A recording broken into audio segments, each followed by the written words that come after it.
তোমাদের একাডেমিক এমসিকিউগুলোই কিন্তু ভার্সিটি অ্যাডমিশনে চলে আসে হুবহুব একই রকম। তো এটা অনেকে বিশ্বাস করে না। কেন বিশ্বাস করে না জানো?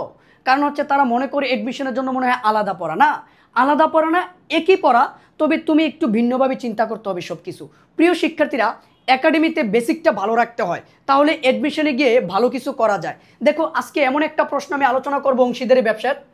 ক, খ, গ, তিনজন অংশীদার, তারা তিনজন প্রত্যেকে মাসের প্রথম তারিখে 1000 টাকা করে ব্যবসা থেকে উত্তোলন করে, আর ওই উত্তোলনের উপরে 6% সুদ ধার্য করতে বলছে। এবার প্রত্যেক উত্তোলনের সুদের পরিমাণ কয় টাকা হবে বলো তো? এই প্রশ্নটা কি তোমাদের একাডেমিতে আসে না?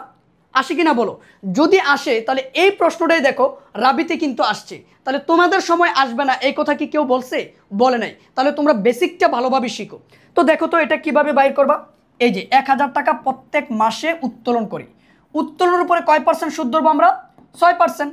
তাহলে 1000 টাকার উপর যদি 6% ধরি তাহলে আসবে কয় টাকা? 60 টাকা। এবার মাসের প্রথমে উত্তোলন করলে আমরা জানি কয় মাসের সুদ নিব? 6.5 মাসের।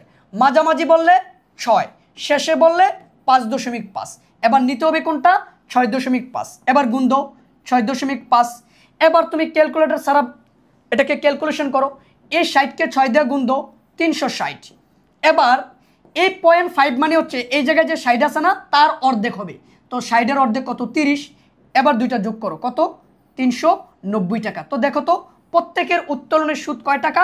390 টাকা। এটা কিন্তু তোমাদের একাডেমিক পরীক্ষায় অনেকবার আসে, অনেকবার। জাস্ট কিছু কিছু জায়গায় মাঝামাঝি বলবে বা মাসের শেষে বলবে। সেম কোশ্চেনটাই অ্যাডমিশনে আসছে। তো একাডেমিক এবং অ্যাডমিশন দুইটা একই জিনিস যদি তুমি মন দিয়ে পড়তে পারো। তো প্রিয় শিক্ষার্থীরা, এই বিষয়গুলোকে ভালোভাবে তোমাদেরকে বুঝিয়ে দেওয়ার জন্য আমরা অ্যাডমিশন 25-26-এর একটা কোর্স কিন্তু চালু করে দিয়েছি।